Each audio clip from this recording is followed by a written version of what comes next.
This is the Basketball Show with Shane the Hammer Heel and Steve Mr. Magic Garfino.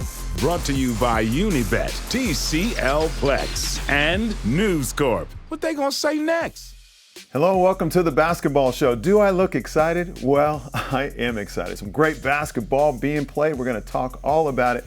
But thanks to our friends at Unibet, TCL, and News Corp Australia for bringing you this show, a playoff show, a Final Four show, and my man Shane Heel has got plenty to talk about. I can't wait to get into this.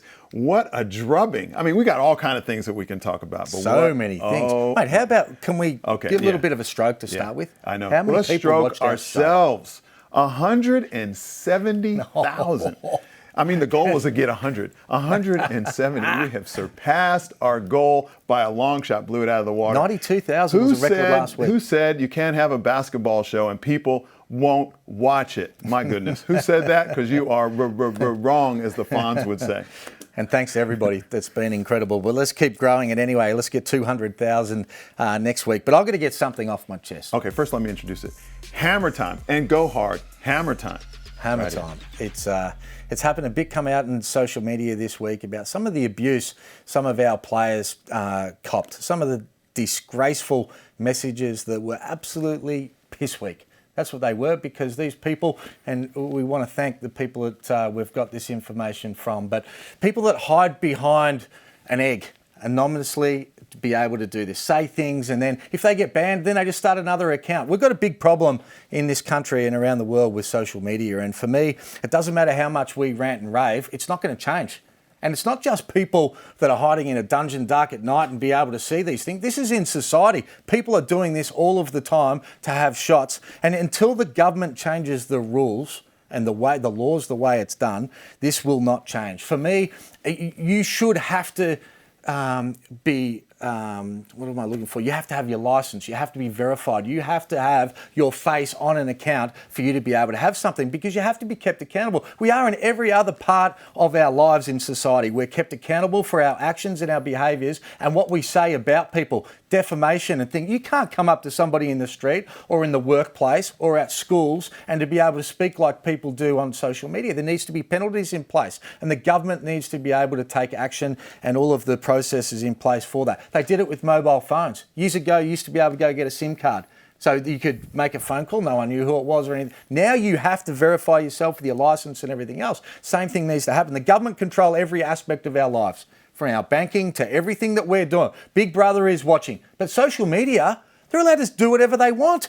How does that happen? If we didn't have rules outside in the road and said from now on there's no rules, you know, some people would just do the right thing. Other people would be banging into each other and speeding and all the rest of the thing. And all of a sudden, it's just a disaster. That's what social media is now, because there's no accountability. And mental health is a serious thing. We talk about it from a playing point of view in our sports people, not just basketball, but in society. Mental health is a massive problem. And the social media aspect isn't going away. So someone needs to take control to be able to look after all of the people in society, our kids, our wives, our husbands, our parents, everybody else. And this is a serious problem. Yeah, boy, I wanted you to go hard. Careful what you ask for. That's hammer time. This is the Starting Five, brought to you by TCL Plex smartphones. Yeah, thanks to TCL, we got Starting Five coming your way, and we'll talk about this a little bit later, but let's get into the Sydney Kings. My goodness. My. You know what? And I can't go too hard, because I played for a team in the 48-minute era. I played for the Sydney Kings in the semifinal. We lost to the Canberra Cannons by 60, and it was such a blur. I've been there. Oh, my goodness. Been there as well. Oh. But 38-0. Like, it's the biggest margin we can hear of to zero is in the NBA, 29 points, a 29-point run. 38 points is unheard of. 58 points down, the Sydney Kings were. They looked inept. Oh, my goodness. Yeah. I mean, you know, at times when you watch a junior game and you think the other team can't get the ball up the court, at times the Sydney Kings look like they couldn't get a shot off. One of the things I want to say is Jae'Sean Tate, I love him. One thing I don't like about him is the fact that he'll go 6 for 9, a lot. That's not enough shots. And I won't just blame it on him. He's the best player on the Sydney Kings. Right now, yep. Yeah, he's the best. They run nothing for him. I have not seen him all year, them get him an elbow catch and let him go one-on-one against the opposition. Maybe it's happened and I haven't noticed, but it doesn't happen very often. When they need a bucket, that's exactly where they need to go. But they look disinterested, the Sydney Kings. Yeah. They look broken to me. Well, think about the situation. They got an opportunity to close the series out. And Melbourne United have had their number ever since the Sydney Kings have been playing against Melbourne United. And this is a team, you want to shut them down. They get out of jail in game one. They played horrible for 3 quarters. And then they have good players. They made shots. But it seems as if they don't have any structure to how they play well to duplicate it again. No, they don't. And we're going to pump up Melbourne United when we analyse the game, because we're talking about the Kings right now. But tip your hat to Dean Vickerman. He is exceptional.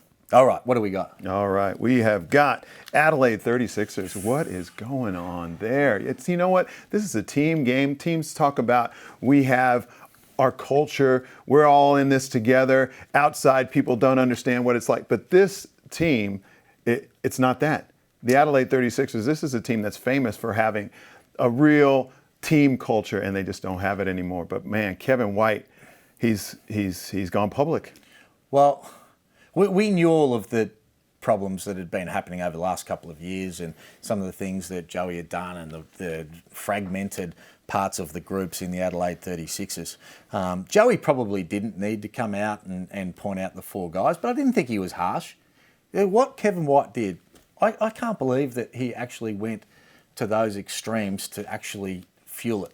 I think they just need to let it go. Everyone move on and get to the next chapter. It just didn't need to happen, and disappointing way for that club to be able to air all of those problems. All right, well, let's leave it right there. Let's move on. Tassie is back in the league. Yeah, the Hobart Tassie Devils. And I hate to make it about me all the time, but I will. 1986, 87, played for the Hobart Tassie Devils. What a great community. Numbers, what a fantastic community, and great to see that community have something in basketball that they can call their own. And the greatest thing, like AFL want to beat their chest all the time. They're our big brother. They've got all the money and everything else. They've been wanting to put a team down there, and they've had North Melbourne go down and then Hawthorn go down. It's not their team.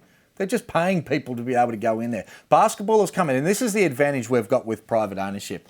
So people want to talk about some of the negatives. This is the big bonus when Larry says, you know what, we're going to put a team down there, we're going to go through the process, we'll work with government, but we are going to place a team, we own the team, we'll put it out, we'll bring in the right owners when that right time comes about, but there is a team that Tassie own now. Their community own it, they're engaged, they'll get a chance to build it and name the thing. This is fantastic for the NBL, and well done to the NBL head office. All right, and to expand on that is our man Paulo Kennedy on the Tassie situation. Yeah, well, it's obviously massive news that Tasmania is going to have its own NBL team. It's going to have a world-class entertainment centre for the first time in decades. It's big news for Tassie, for Hobart. You heard Larry Kesselman this week say he wants basketball to be the #1 sport in Tasmania. Everyone knows Tasmanians want their own AFL team, and they'll be putting a bit more pressure on the AFL now. But it runs deeper than that. And down in Tasmania, the AFL has invested most of its time, money, resources in producing the next lot of draft picks each year. It focuses its efforts on that elite few and trying to promote them to the AFL. But below that, there's huge issues, particularly with youth football. We've got a lot of traditional clubs who can no longer field under 16 teams. Youth participation's gone through the floor, and that's starting to have its impact on senior teams. And so the door's open there at a grassroots level. Larry Kesselman likes investing in different levels of basketball. If he can use this team, use the new venue and the new multi-court venue here in Hobart to really win the hearts and minds of young athletes and family in Tasmania, it's not that unrealistic that basketball could challenge football as the #1 sport in the state. Let's see how this plays out. Well, PK with a vested interest in Tasmania, because that's where he lives. A great report by him. But a man who has vested interest in the WNBL is Larry Kesselman, and he caught up with the ABC. With all your passion for the sport, would you ever consider buying the WNBL or giving any support to it? I think they definitely deserve better. I think the Women's League, from a play point of view, is still one of the best in the world. So I do think they deserve better. It's currently run by Basketball Australia, and quite frankly, no one's asked me to take it over. So we just help where we can, and we stand ready to help in any which reasonable way we can help them. If someone approaches me to take it over, we'll have a look at it. I think you'd almost have to start from scratch and have a look at the model. How does it work? How could you make it better? And then I could make an assessment. If I truly thought I could improve it and make it better, then I would get involved. Well, I know you've got some opinions on this one, but I'd like to say if Larry Kesselman took over the WNBL, it would be the least hostile takeover of all time. It has to happen. Yeah. It has to happen. I've been a massive women's basketball fan since Robin Maher and Michelle Timms and Shelley Gorman back in the day, and I've loved it ever since. Now I've got kids that play it. They deserve better. They really do, and Larry Kesselman has shown. And we're not butt kissing to the NBL or Larry Kesselman. We're not owned or dictated to by anybody. We say what we think. That needs to happen. I've tuned into games this year where the whole family's on the couch waiting for a streamed game of our professional league in Australia. And again, it just doesn't come up. Oh, sorry, it just didn't. Streaming didn't work. It's 2020. The promotion of the WNBL game is not good enough. The players deserve more. The quality of the game is outstanding, as Larry said. And NBL 1 is promoted better than the WNBL. Fact. Yeah, fact. All right. And what about your, was it thigh bowl? Are we gonna talk about that one? Oh, let's get to the video, are we? All right, okay. What they've been able to do for the last few years, it's really exciting that they have my back and they want me to be a part of it as well. Well, if Ben says you have to play in Tokyo, you pretty much have to, right? I guess I have to. And what would it mean for you to represent Australia at the Olympics? I think it's a really special opportunity, and I mean for me, just to take that and pass up on whatever opportunities I would have here in the U.S. I think speaks to the pride I take in my Australian citizenship and the small history that my family has over there. And will you eat Vegemite if to prove that you're a true member of the Boomers? If that's what it takes, I might. But if I don't have to, I'm not going to. Excellent. Well, thank you so much. I appreciate it. No problem. Well, good to see, a face to the name, and, he's got a good personality. Seems like a good guy. But, at the end of the day, he doesn't live here. Yeah, it's interesting, isn't it? We want to be able to pick the best players, and, I guess having a Boomers history, I just want to make sure that people are passionate about Australia and about the Boomers and what it means to be able to put on the green and gold. Not necessarily just tick a box because that's the only avenue to play at the Olympics, and that may not be the case for him. He may, in time, show that he holds up all of those attributes and traits of what it takes to be a Boomer. So let's stay tuned on that. All right, well, let's get right into crunch time because our girl Jo in the know, Jo Healy, she caught up with Sean Bruce, and he's going to try and out-crunch me because I had the best one last year. All right, quick fire, Sean, are you ready? Got it. Sweet or savoury? Savoury. Threes or dunks? Threes, don't dunk. Who's the worst or the hardest player that you've ever had to play against? Casper, but luckily get to play with him now. Super competitive. Summer or winter? Summer, for sure. Weights or cardio? Oh, I need to keep lifting weights, get stronger, but I probably prefer cardio. Big spoon or little spoon? Big spoon. Best player that you've ever played with? Andrew Bogut, without a doubt. And who would you rather play in the finals, Wildcats or Cairns? Yes, so think about this one. Doesn't matter. Doesn't matter? Yeah. You guys are going to be there though, right? Hopefully. Awesome, thank you. Well, Shane, what comes to mind there? Fold or scrunch. Jumping Jo Healy, she's so good at her job. I love the interview, but you've got to start with fold or scrunch. Definitely. Scrunch time. I know, definitely. Hang And on. definitely my favorite part of the show is our courtside correspondence. And Nick Lakovich is going to break down the semifinals. Well, what an incredible first two games we've had in both series. And let's jump straight into the Kings versus United first two games. And there has to be a huge acknowledgement towards the job that Coach Dean Vickerman has done in putting together a strategy that has outcoached Will Weaver and outplayed the Sydney Kings for 7.5 quarters. Let's take a look at the numbers because there's a big enough sample size. The woes for the Kings are on the offensive end, averaging only 83 points per game, 40% from the field and 26% from the three-point line. Why? Particularly the job that Shea Ili has done on Casper Ware, limiting his touches and catches both beyond the three-point line and in transition, denying him full court, picking him up and turning him and giving him nightmares for effectively every minute he's on the floor. Casper averaging only 8.5 points at 12.5% from the three-point line. Then on the flip side, Melbourne United, Trimble and Long having their way in a two-man game. Their coverages on those two have been completely ineffective. If the Kings don't make perhaps some changes to the starting lineup, include a Newley to attack in transition and in the paint, or Lazada from the three-point line, gives them another legitimate shooter, it could be United through to a grand final series. Interested to hear your thoughts back in the studio. You want detailed thoughts? Oh my you goodness. want it broken down in both series. That's what Lacko does. Let's get up to Queensland and hear from D-Ruck. Game 3 is going to be massive in Perth, and it's going to come down to whether or not the Cairns Taipans can hold their nerve and execute in that pressure environment in front of the Red Army. They're the better team, make no mistake about it. They have matchups all over the floor that they can exploit, but in particular, they have Nate Jawai and Cam Oliver, who have been giving the Wildcats the blues. Oliver's versatility inside, outside is too much for Miles Plumlee. Plumlee can't guard him. Then when Plumlee goes to the bench, Mike Kelly's been countering with Nate Jawai. And then Jawai finds himself with a smaller opponent on him, and he's been eating him up in the paint. So right now, I think unless the Wildcats get a tremendous contribution from Bryce Cotton and Tarico White, they are in a lot of trouble, and the Taipans will advance to the grand final. Talk to you next week right here, guys. Some points we're going to touch on. Oh, okay. That's good stuff. Yeah, definitely looking forward to that. Our courtside correspondents doing their job. It's time now for the Unibet game preview. Who's hot? Who's not? Before we get to the Unibet preview, let me mention that Shane the Hammer Hill, and I agreed with him. You agreed. Yeah, I agreed. So I get to ride off your coattails. 4 for 4 last week in the predictions. All the home teams on fire. I like it. Yeah. We'll see whether we can get them right today. But let's start with the Kings and Melbourne. Let's just start with the fact that Bogut's not healthy.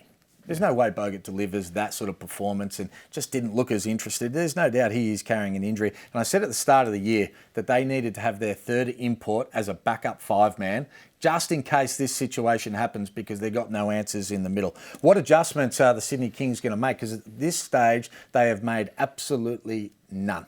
I would say that they're not. All year long, they've been playing on the percentages. Teams have known that if Andrew Bogut's man sets the on-ball screen, that they can turn the corner. Now, these guards have not only taken that with confidence, and they have just excelled at turning the corner. They're going downhill faster than a downhill skier.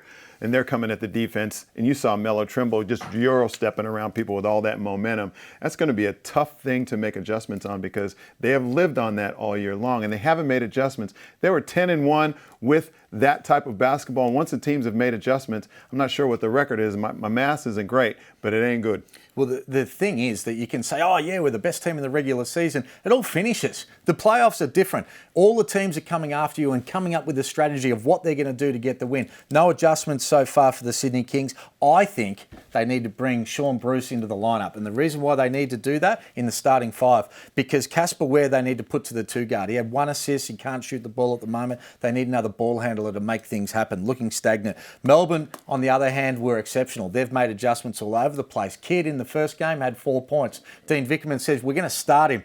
And people say, why would you start him? Because now you're going to get 18 points. They've found another man to be able to get it done. They also did that with Trimble coming off the bench. Now they're getting input from him. They started the game with a matchup that they needed to be able to get. So they put Golding in a pick and roll. First pass, Long scores. Second pass, Golding comes off. They identified an area where they could get an advantage. The Kings made no adjustments, and they did that for the whole game. Then they went to Long inside. Well coached, just tore them apart. Oh, yeah, and defensively, they're picking guys that they're running off the three-point line for the Sydney Kings. Dean Vickerman did a great job of making adjustments against the Sydney Kings in Game 1, and then they just laid an egg in the last couple of minutes of that game. But their execution up to that point was fantastic on the defensive end of the floor. Melbourne again. Melbourne finished this thing off. Yeah. Melbourne are going. Yep, I agree with you on that one. They're playing better basketball right now. The Sydney Kings limped into the playoffs, and Melbourne United, they fought to get there, and they look like they're fighting still. Big time. Let's get on to Perth.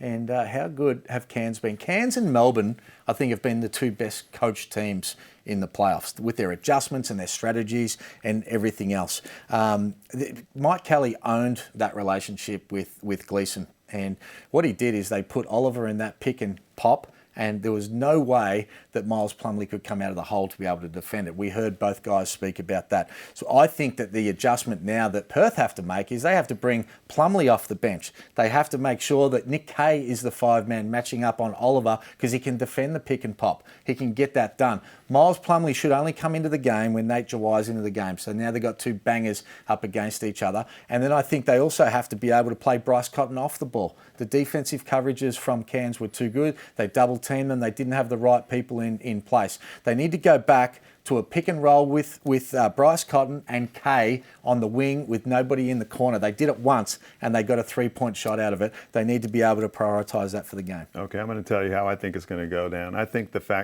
Trevor Gleeson's stubborn. I think he's going to start Miles Plumlee, and I think that Cairns are a better team, but I still think that the Perth Wildcats are going to win. That's a tough place to play. The Perth Wildcats play differently than they do on the road than they do at home. This is a team that I think know how to win. They just identify how to get big games done. I think they're going to get Cairns. And I agree. I think Perth win. The other adjustment is Damian Martin and Norton can't settle for threes. They get close to the basket. They'll make the adjustment and they'll win at home. All right, well, let's get to the Unibet NBA games. It's the Clippers at the Rockets. Oh, I hate the Rockets. Yeah. So I hate them. I'm going the Clippers. We must be hanging around too much because I agree with you a lot more than I used to.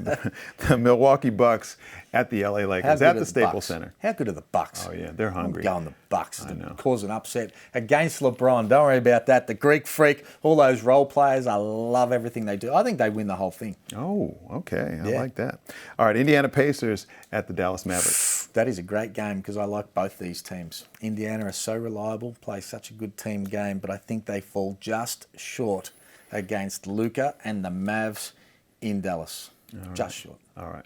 That's right. We run short of time, too. That's about all the time we have. What to say? You can check us out on Apple Podcasts. Once again, we have 170,000 views. Share it. That's right. Share it. Do whatever you have to do, but get it done. This is a great show, and lots of people are agreeing with us. Thanks everyone. Again to our sponsors, Unibet, TCL, and News Corp Australia. I'm Steve Carfino. That's Shane Hill, and you are watching The Basketball Show. This is a co-production by News Corp Australia and Closer Sports.